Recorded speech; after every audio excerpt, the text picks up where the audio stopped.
सर्वांना नमस्कार।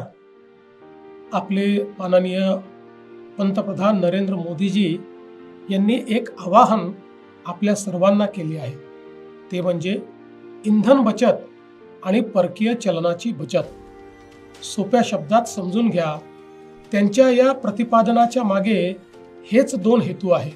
सोने खरेदी करू नका असे यासाठी की आपण मोठ्या प्रमाणात सोन्याची आयात करतो आणि यातून आपल्या देशातील पैसा हा परकीय चलनात जातो।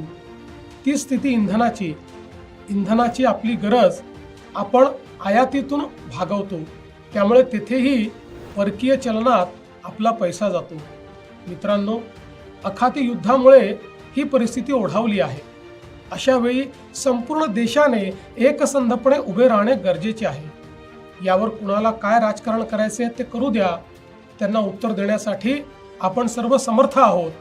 पण आपल्या छोट्या छोट्या बदलातून आपण मोठी देशसेवा करू शकतो, हे तुम्हाला लक्षात घ्यायचे आहे। नवीन वाहन खरेदी करताना शक्यतोवर ई वाहन खरेदी करा।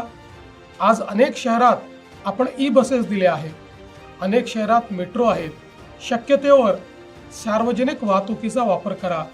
कार वापरणे आवश्यक असेल तर ती समूहाने वापरा, म्हणजे आपल्या आसपासचे मित्र गोळा करून एकत्र प्रवास करा।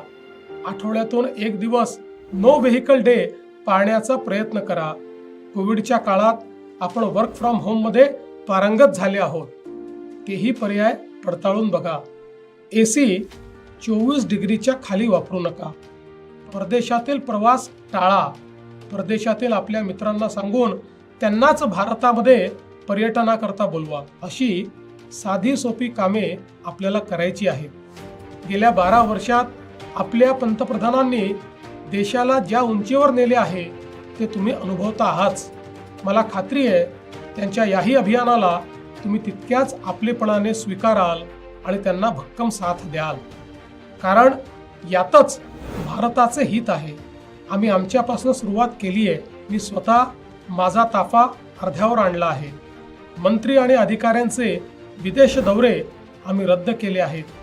सरकार पातळीवर इतरही अनेक निर्णय आम्ही घेत आहोत। असे करताना उद्योग जगत संबंधित घटकांचे हित देखील जपण्यात येईल, त्यांनाही विश्वासात घेऊ। चला, आपण सारे मिळून या अभियानात सहभागी होऊया। राष्ट्र प्रथम या भावनेने एकजूट होऊया। जय हिंद, जय महाराष्ट्र।